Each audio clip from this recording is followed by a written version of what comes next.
What's up, everybody? Welcome back to Lifestyle of Gold TV. If you're new, I hope you enjoy the content today. This is something that I do on a daily basis.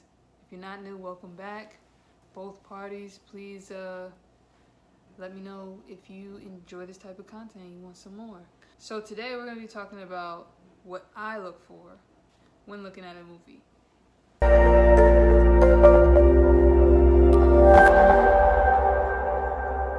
So number one is camera movement.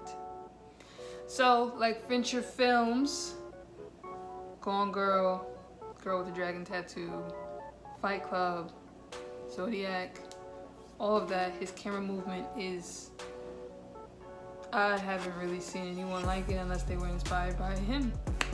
His camera movement matches human perception. So if the character moves even the slightest, the camera will move with them.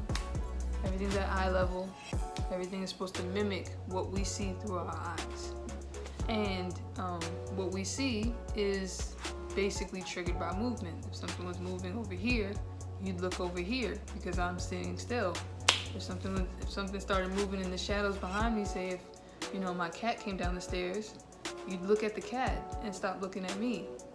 So yeah, I just think it's a nice touch. It's not exaggerated or anything like that. It's just like a kiss, a cherry on top of his work. Another thing as far as camera movement is continuous shots. I enjoy continuous shots so much because the orchestration that goes into continuous shots is unmatched. It's unmatched. I know Children of Men, the movie Children of Men, has a lot of continuous shots. The opening scene to one of the 007s has probably the longest continuous shot I've seen. And just the actors have to be orchestrated. When you're working with cars, things have to hit their marks, which is harder to do with vehicles and people. Everybody, like in 007, it's a whole parade. All those people, all those extras have to be on point. The elevator had to be there as soon as they got there. It couldn't move because then it would be late and it would throw off the timing of everything else. Like, it was just mind-blowing. Game of Thrones does a beautiful continuous shot when they're about to fight the White Walkers. And they like track the different characters getting ready and looking nervous. So it's just continuous shots. Again, it's a nice touch. Personally, I would love to do as many continuous shots as possible. I know it'll take longer, as well as Fincher style. It will take longer to orchestrate and to actually get done, and a lot of practice before I turn that camera on. But I feel like it's well worth it if done properly. Number 2 is actor stunts. So I have a whole separate type of appreciation for actors who do their own stunts. Like, you brave bastards. And I'm not going to talk because of, people call me brave because I did the whole skydiving thing, but Tom Cruise, Jackie Chan, they're different. And more power to them, because some of these clips is crazy. I watch some of these things on Instagram and stuff like that. I'm just like amazed because me, nope, can't do it. No, I would need a stunt double. Definitely need a stunt double. Number 3 is color. So being a colorist, I color grade and color correct my videos as well as other people's. So I notice certain visual tricks, like or artistic choices that will just naturally be taken in but overlooked by someone who doesn't watch movies to the degree that I do or in the depth that I do. And a great example is like Ratcheted. It's on Netflix. It's a period piece TV show and it looks amazing.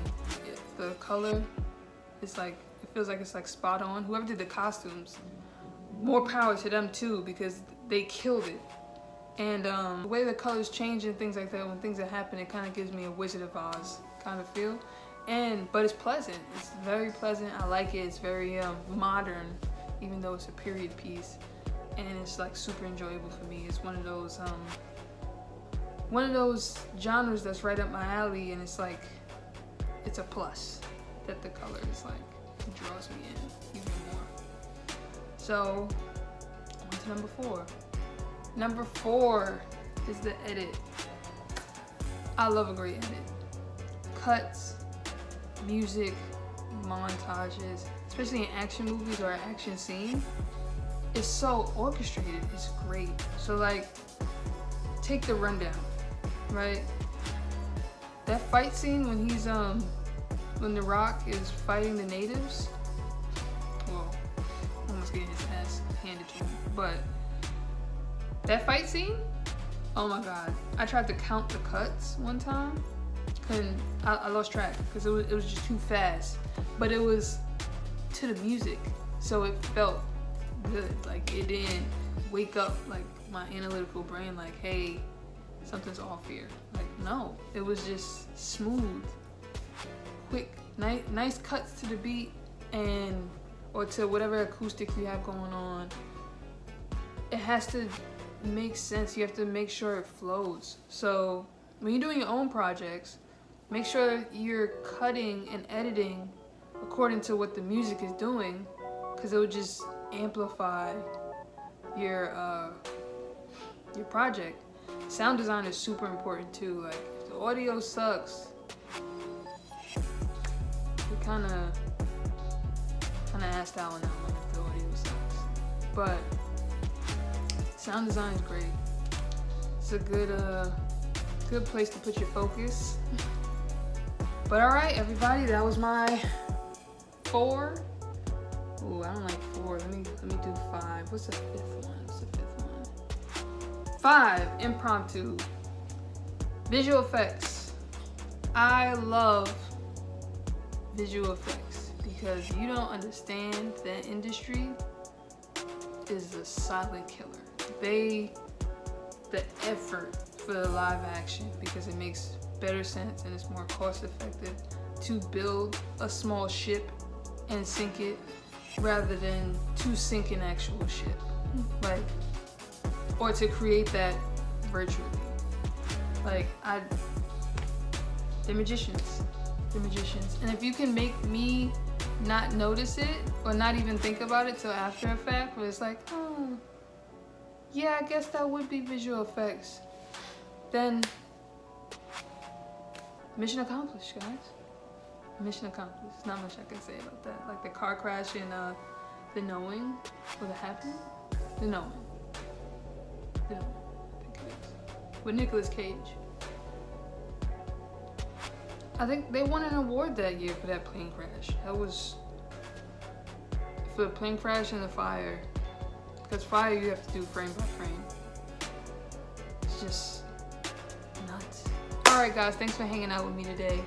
Now, if you like this video, make sure you like, comment, subscribe, because it does make a difference. Thanks so much